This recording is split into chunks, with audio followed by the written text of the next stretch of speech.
ये महोदय जो हैं, देखिए कितने मधुर भाव से सेल्फी ले रहे हैं राहुल गांधी जी के साथ। और राहुल गांधी जी और उनके चच्चा ये ऐलान उमर के साथ मुस्कुराहट बिखेरती हुई और हर भारतवासी को दिल को चीरती हुई ये तस्वीर है। ये वर्ड्स उनकी डिफरेंट डिफरेंट स्पीचेस में आए हैं।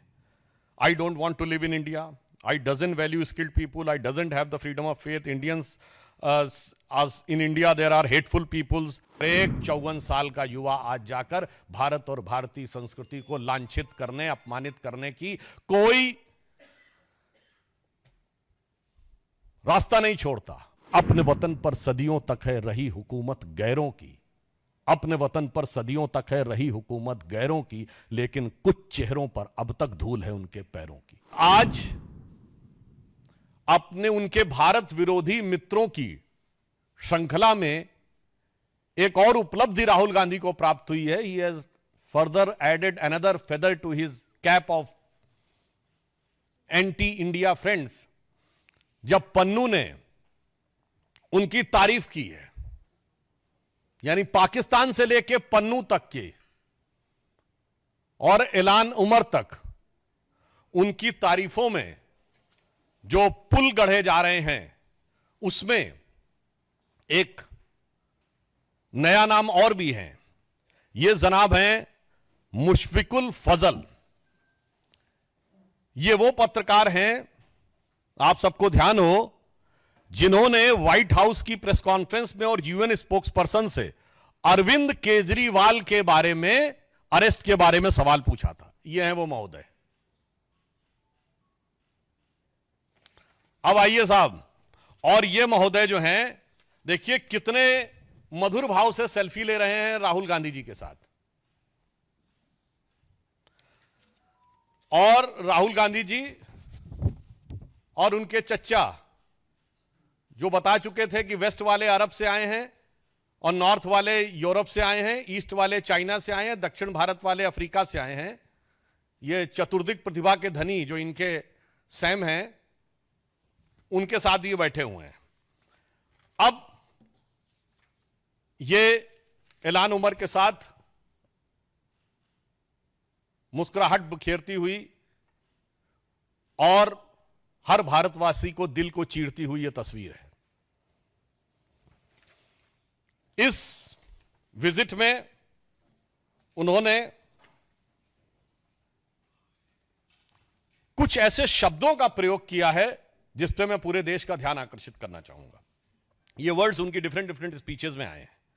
I don't want to live in India, I doesn't value skilled people, I doesn't have the freedom of faith, Indians as in India there are hateful peoples, Indians doesn't allow the different languages, Indian identity is not acceptable, Indian society is casteist, Indians social media influencers are for UC only, और separatist और जो कश्मीर में terror के perpetrator थे, उनका समर्थन है।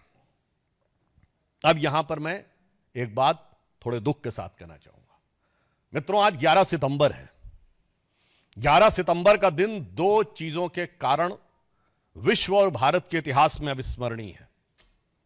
एक बहुत दुखद याद जुड़ी हुई है 11 सितंबर से 9/11, और इस समय संयोग से राहुल गांधी अमेरिका की धरती पे हैं। मैं पूरे भारतवासियों को याद दिलाना चाहता हूं कि 9/11 के जो प्राइम एक्यूज थे, खालिद शेख मोहम्मद और मोहम्मद अट्टा, कोई पॉलिटिकल पार्टी दिखाइएगा जिसने उनके पक्ष में सहानुभूति का बयान जारी किया हो। कोई टीवी चैनल दिखाइएगा जिसने 9/11 के बाद इन लोगों के पक्ष में सहानुभूति दिखाई हो। कोई पॉलिटिकल पार्टी बताइएगा जो अमेरिका के इतिहास का सबसे बड़ा सिक्योरिटी लैप्स, जो अमेरिका के इतिहास का सबसे बड़ा इंटेलिजेंस फेलोर, जिसने उस सरकार के ऊपर उंगली उठाई हो कि इंटेलिजेंस फेलोर था और सिक्योरिटी लैप्स था। ना, बल्कि पूरे अमेरिका ने और उनकी सारी पॉलिटिकल पार्टी ने फर्म रिजॉल्व किया। जॉर्ज बुश जो रिपब्लिकन थे, उन्होंने कहा कि हम ओसामा बिन लादेन को मारेंगे, और बराक हुसैन ओबामा जो कि डेमोक्रेट थे, उस काम को अंजाम दिया। आज भारत में अगर उसके समकक्ष जो भारत की संसद पे हमला हुआ, जिसके लिए सर्वोच्च न्यायालय ने rare of the rarest crime शब्द का प्रयोग किया है अपने जजमेंट में। आप जाके चेक कर सकते हैं अफजल गुरु की हैंगिंग के बारे में।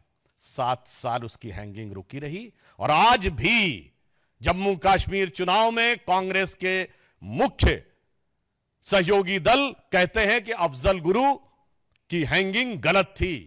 और यह राहुल गांधी अफजल की पहली बरसी पर, लोग शायद भूल गए होंगे वो जेएनयू में जो नारे लगे थे ना, भारत तेरे टुकड़े होंगे इंशाअल्लाह, और ये अफजल हम शर्मिंदा है तेरे कातिल जिंदा, वो था क्या?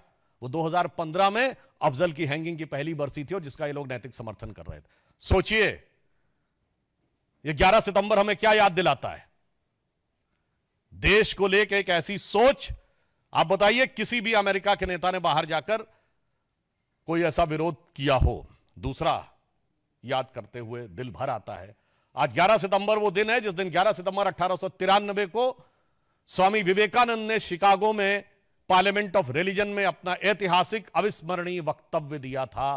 दुख, 29 साल के उस युवा सन्यासी ने भारत की वो प्रतिष्ठा बढ़ाई थी कि शिकागो हेराल्ड ट्रिब्यून ने यह लिखा था कि इस युवा सन्यासी के पास लगता है ज्ञान का वो समुद्र है जिसकी एक बूंद भी हमारे सारे विद्वानों के पास मिला के नहीं है। और एक 54 साल का युवा आज जाकर भारत और भारतीय संस्कृति को लांछित करने, अपमानित करने की कोई रास्ता नहीं छोड़ता। मैं पूछना चाहता हूं, राहुल गांधी ने आज तक क्या कभी जाकर वहां शिकागो में गए हैं विवेकानंद के उस हॉल में? आज 11 सितंबर है, अगर इस प्रेस को सुनने के बाद भी वो विवेकानंद जी की उस चीज के स्मरण में एक वक्तव्य जारी कर दें तो मैं इसको बहुत बड़ी उनकी उदारता मान लूंगा, क्योंकि यह बहुत साफ है। आपको भाजपा से नफरत हो सकती है, प्रधानमंत्री श्री नरेंद्र मोदी से आपके मन में ग्लानि, हिकारत, इंफीरियरिटी कॉम्प्लेक्स हो सकती है। भारतीय संस्कृति के प्रति अपशब्दों का आप प्रयोग क्यों करते हैं? चलिए, आपने भारतीय संस्कृति के बारे में, भारतीय समाज के बारे में कभी 4 अच्छे शब्द बोले हो, 4 अच्छे वाक्य? आप सारे लोग हैं, मैं आपसे पूछना चाहता हूं, बताइएगा। आप ऐलान उमर से मिलते हैं, मैं पूछना चाहता हूं भारत के समर्थक कितने सांसदों से आप मिले? एक अमेरिकी सांसद, आप लोगों को शायद ना पता हो तो मैं बता देना चाहता हूं, बेंजामिन गिलमैन, उसको पद्म भूषण मिला था। भारत के डाई हार्ड सपोर्टर थे। He died in 2016।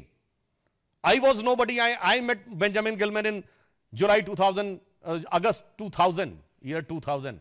पूछे मिले थे कब? भारत के पक्ष लेने वाले आज से 20-25 साल पहले से आपकी सरकारें थी। Gary Ackerman, Edward Royce, Frank Pallone, Joseph Crowley, कभी मिले हो इनसे?